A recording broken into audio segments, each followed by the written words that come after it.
Good evening, students. Today in 11th class physics, we are continuing with law of conservation of mechanical energy.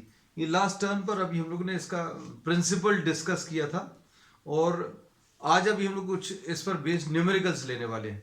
And law of conservation of mechanical energy ये बोलता है कि अगर कोई external force नहीं लग रहा, if no external force is acting on the system, no external force, या फिर work done by the external force अगर जीरो है, then mechanical energy of the system remains conserved. तो अभी हम लोगों ने बोला कि अगर कोई भी एक्सटर्नल वर्क नहीं है, एक्सटर्नल फोर्सेस नहीं है, या work done by the external forces zero है और ऑब्जेक्ट के ऊपर सिर्फ कंजर्वेटिव फोर्सेस लग रहे हैं, if only conservative forces are acting, non conservative forces absent है, तो अभी हम लोग बोलेंगे mechanical energy of the system will remain conserved. और mechanical energy of the system remains conserved में अभी हम लोगों ने दो एप्लीकेशंस ले लिए थे. किसका? एक तो स्प्रिंग का एग्जांपल लिया था, और स्प्रिंग की जो पोटेंशियल एनर्जी है वो अभी हम लोगों ने कैलकुलेट की थी ½ kx². फिर अभी हम लोगों ने ग्रेविटेशनल पोटेंशियल एनर्जी निकाली थी, और ये ग्रेविटेशनल पोटेंशियल एनर्जी का जो फॉर्मूला था वो mgh. और इन दोनों में अभी हम लोगों ने एक रेफरेंस पॉइंट लिया था, normal length of the spring जब उसको आपने एक्सटेंड नहीं किया है उस समय पर उसकी पोटेंशियल एनर्जी जीरो है, ऐसा अज्यूम किया था. फिर यहां पर potential energy on the ground was assume to be zero. तो एक रेफरेंस पॉइंट लिया था, क्योंकि अभी हम लोगों ने ये बोला था इस रिलेशन से जो अभी हमें मिलता था वो चेंज इन पोटेंशियल एनर्जी. चलो, तो अब हम लोग आगे आते हैं, कुछ प्रॉब्लम्स डिस्कस करेंगे और इन फॉर्मूलेस को अप्लाई करेंगे. सपोज एक स्प्रिंग है which is attached to a pan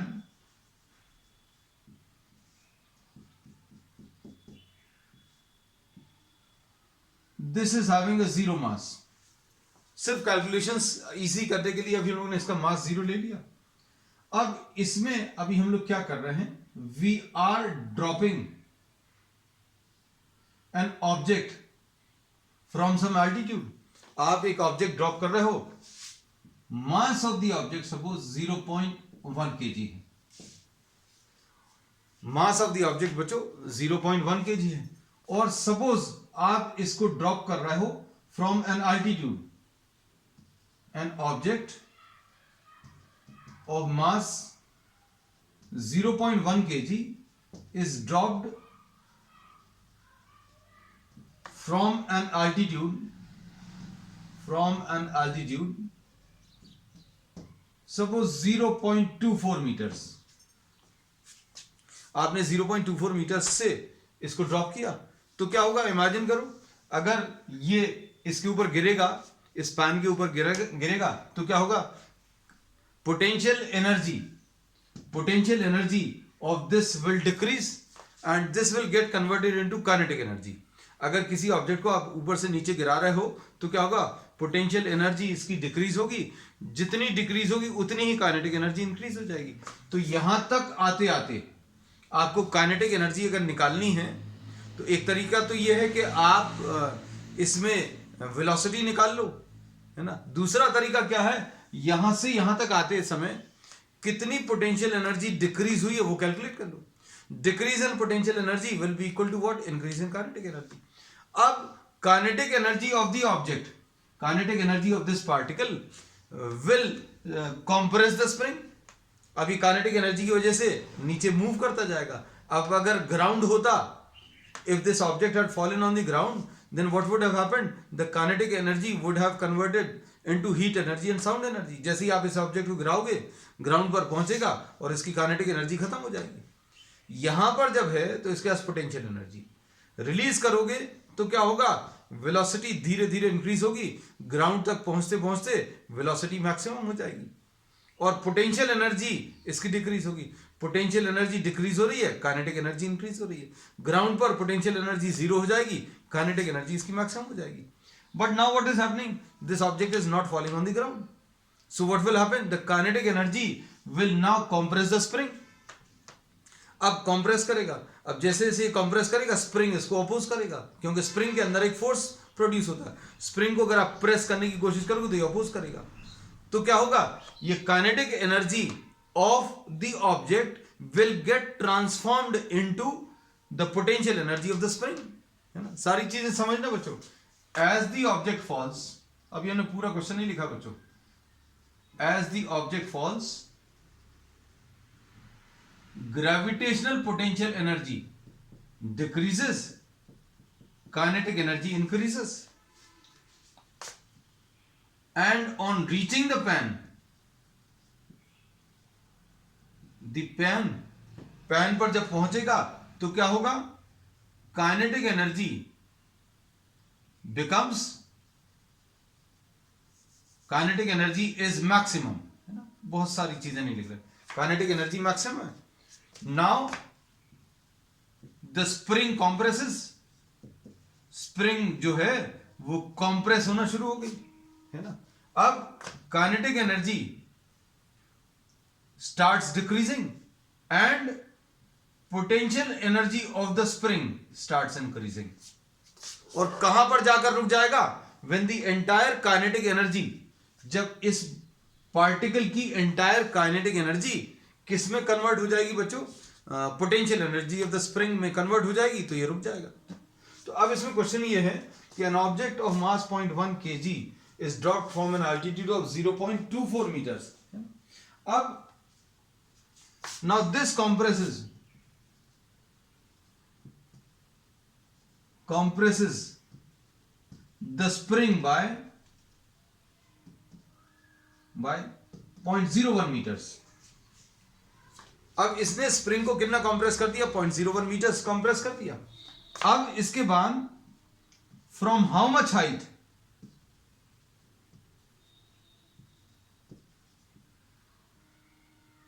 m is to be dropped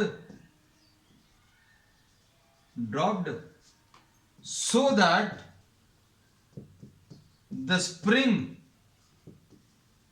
compresses by 0.04 metres. Spring को अगर आपको 0.04 मीटर्स कंप्रेस करना है तो आपको इसको कितने एल्टीट्यूड से गिराना है, ये अब हम लोगों को बताना है. अब इस क्वेश्चन में अभी हमने एनर्जी का ट्रांसफॉर्मेशन तो पूरा समझा दिया कि ऑब्जेक्ट जब ऊपर से नीचे गिरेगा तो पोटेंशियल एनर्जी ऑब्जेक्ट की कम होगी, इसकी पोटेंशियल एनर्जी डिक्रीज होगी, काइनेटिक एनर्जी इंक्रीज होगी. यहां पर आते आते काइनेटिक एनर्जी मैक्सिमम हो जाएगी. And what will happen? ये ऐसा कुछ डायग्राम आ जाएगा. ये स्प्रिंग कंप्रेस हो गई है by how much? 0.01 meters. The spring gets compressed by 0.01 meters. है ना? और ये वाला एल्टीट्यूड बच्चों कितना दिया हुआ? ये यहां तक आ गया, है ना? अब इसमें अभी हम लोग क्या बोलेंगे? ये अगर ग्राउंड पर गिरता तो entire potential energy would have been converted into kinetic energy. लेकिन अब क्या हो रहा है? अब ये स्प्रिंग के ऊपर गिर रहा है. हम लोगों ने इसको मासलेस जो है बच्चों इसीलिए लिया क्योंकि इसका मास इन्वॉल्व नहीं कर रहा है. अब देखना, अब हम लोग ये बोलेंगे कि डिक्रीज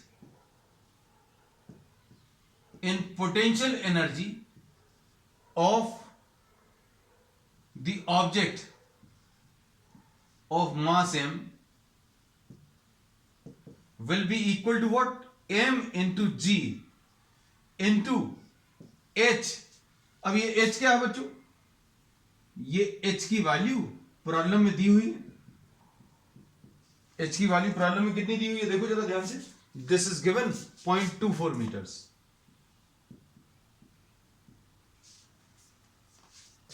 तो ये 0.24 मीटर्स डिक्रीज हुई है. एल्टीट्यूड इसका 0.24 मीटर डिक्रीज हुआ, लेकिन ये और भी नीचे गया. और नीचे क्यों गया? क्योंकि ये ऑब्जेक्ट जो है अब स्प्रिंग के ऊपर गिर रहा है ना? तो अभी हम लोग बोलेंगे decrease in potential energy of the mass m will be equal to mg into h plus x. अब इसमें h की वैल्यू कितनी दी है बच्चों? 0.24. और x क्या है? The compression of the spring. और कंप्रेशन ऑफ द स्प्रिंग के कारण ये और नीचे जाएगा। हम लोगों ने बोला 0.24 मीटर से गिरा, यहां तक आया। अब क्या होगा, अब ये स्प्रिंग के ऊपर गिरा तो स्प्रिंग कंप्रेस हुई, और स्प्रिंग कंप्रेस हुई तो ये और नीचे चला गया। अब कितना नीचे गया, 0.01 मीटर्स। इसको सपोज अभी हम लोग ने x लिख दिया। तो h is the altitude from which the object is dropped, और x क्या है, जितना ये स्प्रिंग कंप्रेस हुई। तो mg into h plus x, this will be equal to what, the potential energy of the spring, and potential energy of the spring will be equal to what, half of kx square. x क्या चीज है बच्चों, x is the amount by which the spring compresses. अगर spring compress हो रही है तो क्या होगा, उसकी पोटेंशियल एनर्जी, उसके पास एक पोटेंशियल एनर्जी आएगी, और पोटेंशियल एनर्जी कितनी आ जाएगी, हाफ kx स्क्वायर। तो potential energy of the object has got converted into potential energy of the spring.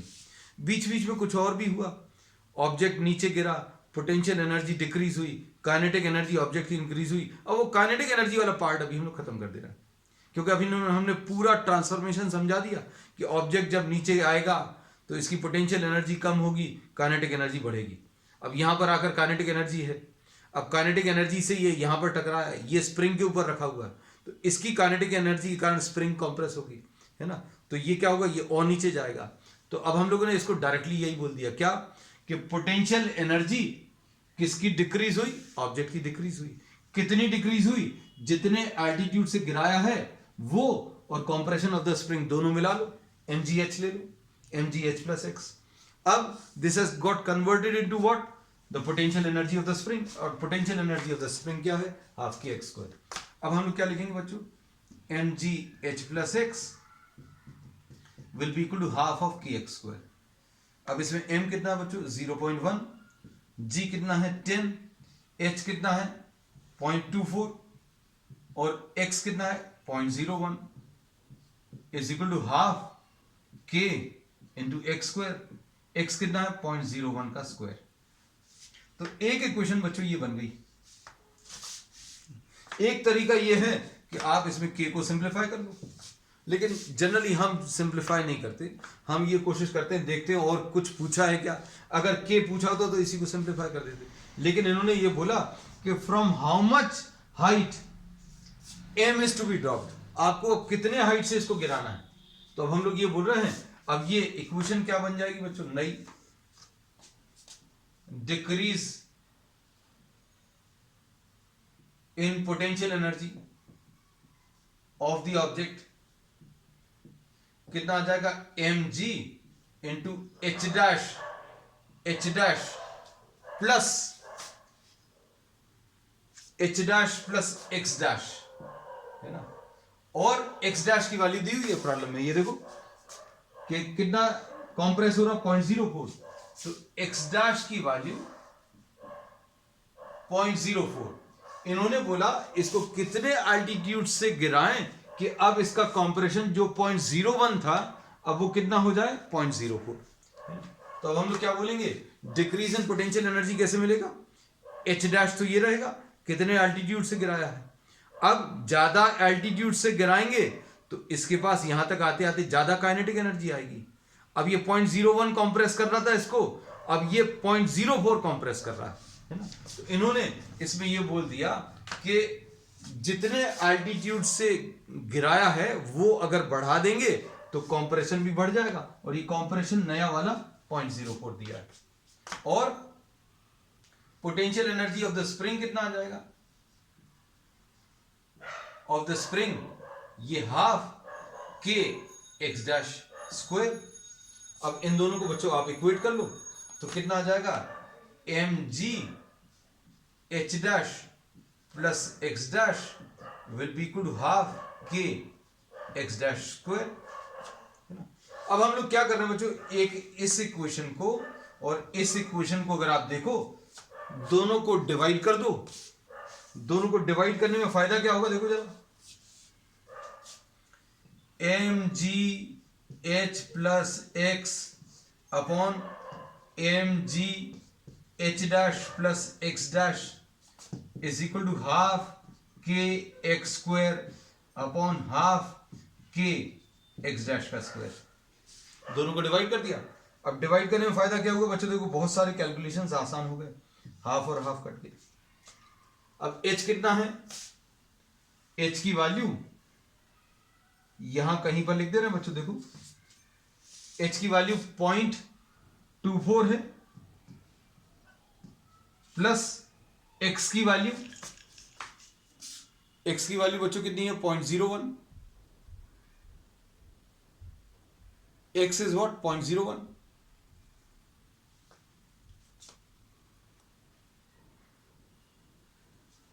x की value 0.01 divided by h dash, तो h डैश कितना है ये अभी हम लोगों को निकालना है, और plus x dash is the new compression, तो न्यू कॉम्प्रेशन कितना दिया 0.04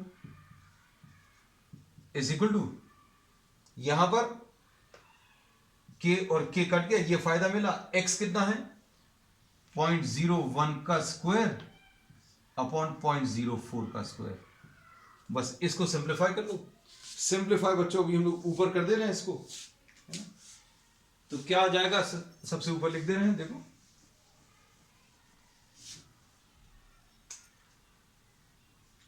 ये 0.25 आ गया upon h dash plus 0.04, 0.24 plus 0.01 0.25 आ गया, और इधर कितना आ जाएगा बच्चों, ये 1/4 का होल स्क्वायर आ जाएगा। ये देखो डेसिमल्स बच्चों हट जाएंगे, 0.01 है ये 0.04, तो ये 1/16 आ जाएगा, 1/4 स्क्वायर मतलब 16। अब इसको मल्टीप्लाई कर लो, मल्टीप्लाई करने पर कितना मिलेगा बच्चों, ये देखो 16 into 0.25 h dash plus 0.04 is equal to 0.25 into 16, और 16 25 इंटू 4 करेंगे तो ये तो 1 आ जाएगा, मतलब ये 4 मीटर आ गया। तो h डैश की वैल्यू 4 माइनस 0.04 यानी 3.96 मीटर। तो आपको कितने एल्टीट्यूड से गिराना पड़ेगा इसको, 3.96 मीटर से अगर गिराएंगे तो ये स्प्रिंग को कंप्रेस करेगा, कितना कंप्रेस करेगा 0.04। तो अब देखो इसमें बहुत सारी चीजें अप्लाई हुई हैं, है ना। तो अब इसमें एक जनरल फॉर्मूला बना के अभी हम आपको इसका दे दे रहे हैं, है ना। वो फॉर्मूला आप कहीं पर भी किसी भी टाइप के प्रॉब्लम में अप्लाई कर सकते हैं।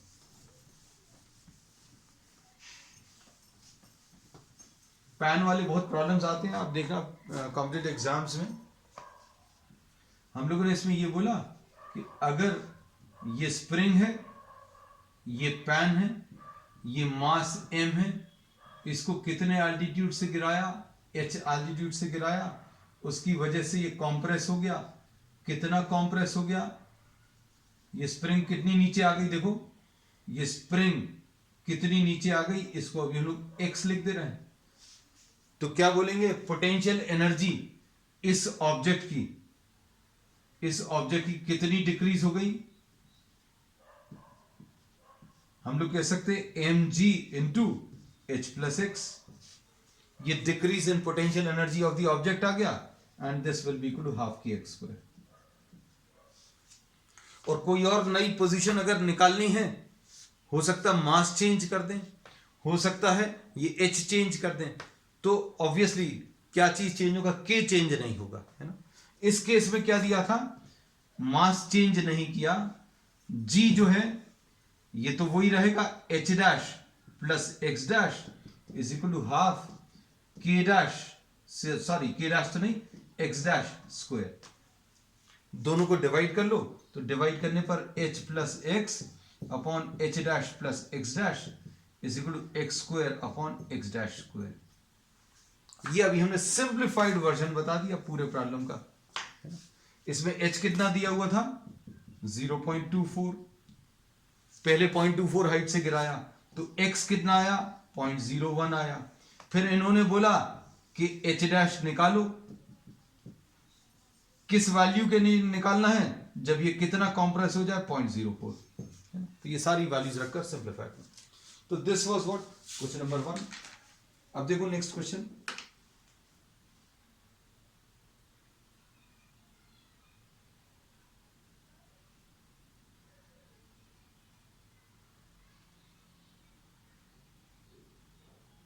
नेक्स्ट क्वेश्चन में भी स्प्रिंग से ही रिलेटेड है।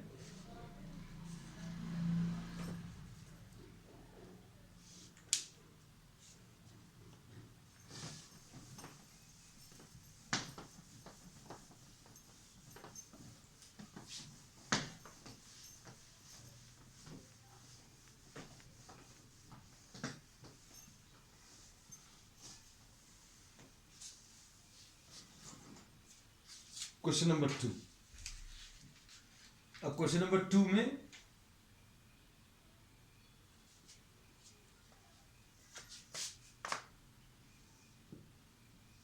सपोज एक स्प्रिंग दी हुई है,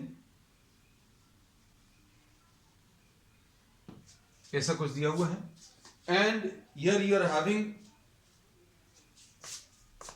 अ block of mass m which is moving with a velocity v. Question number 2। अब ये इससे स्ट्राइक करेगा तो क्या होगा? स्ट्राइक करने के बाद जैसे ही इसको स्ट्राइक करेगा तो काइनेटिक एनर्जी धीरे धीरे कम होना शुरू हो जाएगी। रीजन क्या है? क्योंकि ये स्प्रिंग जो है कॉम्प्रेस होना शुरू होगी, और स्प्रिंग अगर कॉम्प्रेस हो रही है तो स्प्रिंग के अंदर ऑपोजिट डायरेक्शन में एक फोर्स जनरेट होगा, एफएसपी इसको लिख दे रहा है। अब इसकी वजह से क्या होगा? इसकी वेलोसिटी डिक्रीज होने लगेगी और एक ऐसी स्टेज आएगी व्हेन दिस स्टॉप्स, ये पूरा का पूरा इसको कंप्रेस करके रुक जाएगा। अब कितना कंप्रेस करेगा ये क्वेश्चन में अब देखते हैं अभी कैसा दिया हुआ, इफ इट स्टॉप्स कंप्लीटली या फिर क्या दिया हुआ। तो देखो हम लोग इसमें एक दो क्वेश्चन जो फ्रेम कर सकते हैं वो क्या, that block of mass m moving with velocity v strikes the spring and the velocity reduces to v by 2। Velocity कितनी हो गई बच्चों? v by 2 when the spring compresses by x। ठीक है, समझ आ गई बात? इन्होंने जैसे जैसे ये कंप्रेस करता जाएगा इसकी स्पीड कम होती जाएगी, और kinetic energy of the block will get converted into kinetic energy of the block gets converted into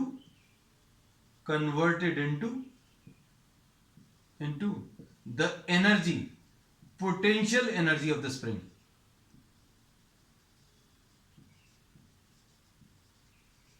क्या होगा? काइनेटिक एनर्जी धीरे धीरे कम होती जाएगी, है ना। अब ये क्या कंप्लीटली खत्म हो जाएगी? तो हाँ, कंप्लीटली भी खत्म होगी, लेकिन अभी हम लोगों को वो स्टेज तो इन्होंने दी नहीं है। तो अब क्या बोलेंगे? Decrease in kinetic energy will be equal to kinetic energy of the block will be equal to increase in potential energy of the spring. ठीक है, अब इसमें इन्होंने बोला find the maximum compression of the spring.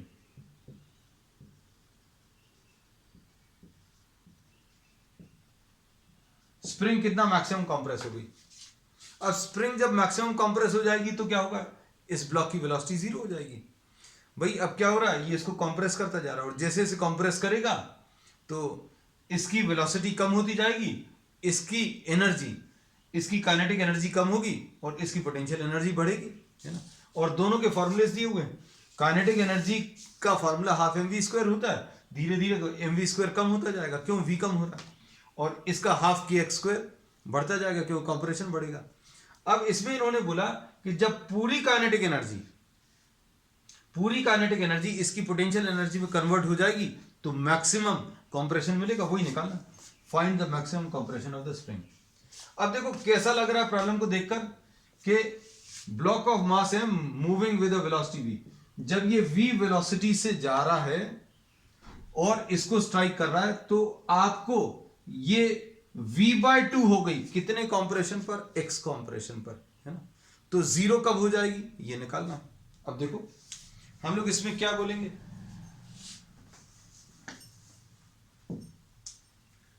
Decrease in kinetic energy of the block will be equal to, ये लिखा हुआ नीचे, will be equal to increase in potential energy of the spring. अब काइनेटिक एनर्जी कितनी decrease होगी बच्चों, half mv²। ये initial थी और फाइनल कितनी हो गई, ये समझो अच्छे से, ये शुरू की काइनेटिक एनर्जी है और ये क्या हो गई बच्चों, ये फाइनल। अब इसमें v/2 क्यों लिया है, क्योंकि ये कितनी रिड्यूस हो गई, velocity reduces to v/2 when the spring compresses by x, है ना। अब देखो, अब decrease in kinetic energy of the block तो निकाल लिया, अब increase in potential energy of the spring ये और निकाल लो, हाफ की x², बस फिनिश। ये फर्स्ट इक्वेशन है। अब इसके बाद अगर आपको इसका डायग्राम चाहिए तो डायग्राम बच्चों अभी हम लोग ऐसा कुछ ले सकते हैं, देखो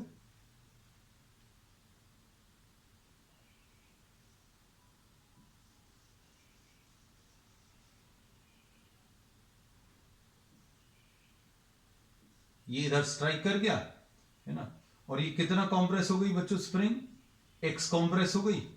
अब इसकी वेलोसिटी इस समय पर कितनी है, v/2 है वेलोसिटी इसकी अभी v/2, ये अभी भी कॉम्प्रेस कर रहा है। अब इसमें ध्यान से सुनना, when the block comes to rest, when the block comes to rest, जब ब्लॉक रेस्ट पर आ जाएगा तो क्या होगा बच्चों, द एंटायर काइनेटिक एनर्जी, अच्छे समझना, हम बहुत सारी चीजें समझा रहे हैं और लिख भी रहे हैं, इसलिए लिख दे रहे हैं ताकि आपको जो भी क्वेश्चंस आप कर रहे हो बहुत अच्छे से करो। Entire kinetic energy of the block, पूरी की पूरी काइनेटिक एनर्जी किसके पास चली गई, स्प्रिंग के पास। Entire kinetic energy of the block gets converted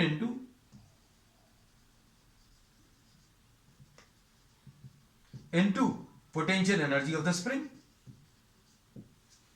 अब क्या होगा, डिक्रीज इन काइनेटिक एनर्जी कितनी आ जाएगी, स्टार्टिंग की हाफ mv² है और फाइनली जब पूरी काइनेटिक एनर्जी उसके पास चली गई तो फाइनल काइनेटिक एनर्जी कितनी आ गई, जीरो आ गई, है ना। हमने बोला स्टार्टिंग में हाफ mv² है और जब इसने उसको पूरा कंप्रेस कर दिया तो final kinetic energy zero.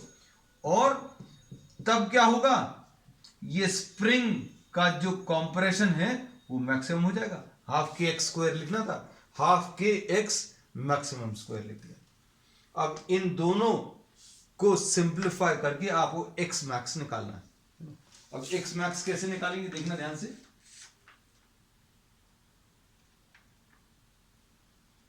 x max निकालने का तरीका, इसको बच्चों हम रब कर दे रहे क्योंकि ये सारा स्टेटमेंट तो अभी हमें मालूम है। सॉल्व करने का तरीका देखना, half mv² minus 1/4 into half mv², ये 1/4 आ जाएगा, ये 2 का स्क्वायर करेंगे तो 4 आ जाएगा, half mv² is equal to half kx²। इसमें से हाफ mv² कॉमन ले लो बच्चों, तो क्या बचेगा, 1 minus 1/4 is equal to half kx²। ये फर्स्ट इक्वेशन ही है, ठीक है। इसको सॉल्व करें और सॉल्व कर सकते हैं, हाफ mv² इंटू 3/4, ये 4 minus 1 3 is equal to half k x square. और ये वाली इक्वेशन क्या है बच्चों, इससे डिवाइड कर दो, डिवाइड कर दें तो ये कितना आ जाएगा, हाफ सेकेंड इक्वेशन से divide, dividing by second, half m v square से डिवाइड कर दिया। और इधर कितना आ जाएगा, half k x max square. अब हाफ एम वी स्क्वायर और half m v square cancel होगा, हाफ के और हाफ के कैंसिल होगा, तो कितना आ जाएगा, एक्स मैक्सिमम अगर आपको निकालना है तो एक्स मैक्सिमम की वैल्यू बच्चों कितनी आ जाएगी इसमें, if you try to solve,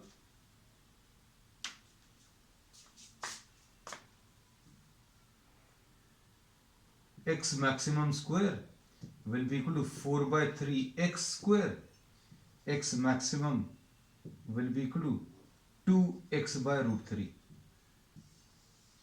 This will be the answer.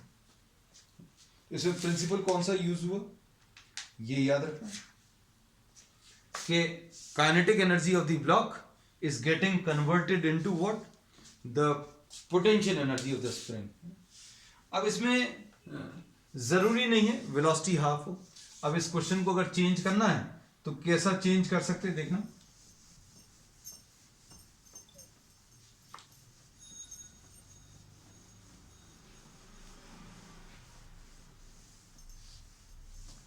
अब इसमें कैसा चेंज कर सकते हैं बच्चों, देखना। When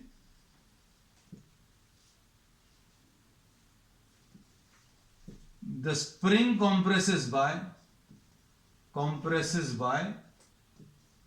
by x, the velocity is reduced to v by 3। Velocity कितनी रिड्यूस कर रहे थे, अभी हम लोग पहले v by 2 बोला था, v by 3 बोल दो, है ना। फाइंड द मैक्सिमम कंप्रेशन, कैसे करोगे, डिक्रीज कितना आ जाएगा बच्चों, पहले कितनी काइनेटिक एनर्जी से चल रहा था, हाफ एम वी स्क्वायर, बाद में कितनी हो गई, हाफ एम वी बाय 3 का होल स्क्वायर, और ये किसके बराबर आ जाएगा, हाफ के एक्स स्क्वायर के बराबर आ जाएगा। अब मैक्सिमम अगर आपको कंप्रेशन बताना है तो पूरी की पूरी काइनेटिक एनर्जी किसमें कन्वर्ट हो जाएगी, potential energy of the spring में कन्वर्ट हो जाएगी। बिल्कुल वैसे ही है, देखो बच्चों, फिर दोनों को आपको क्या करना है, डिवाइड करना है। दोनों को डिवाइड करोगे, हाफ एम वी स्क्वायर पूरे में से कॉमन निकलकर कैंसिल होगा, और क्या बचेगा, देखो बच्चों, हाफ एम वी स्क्वायर तो कैंसिल हो गया, half m v square cancel हो गया, तो 1 माइनस 1 बाय 3 अपॉन, इधर तो कुछ भी नहीं बचा, हाफ के और हाफ के कैंसिल हो गया, और इधर कितना आ गया, x square upon x max square,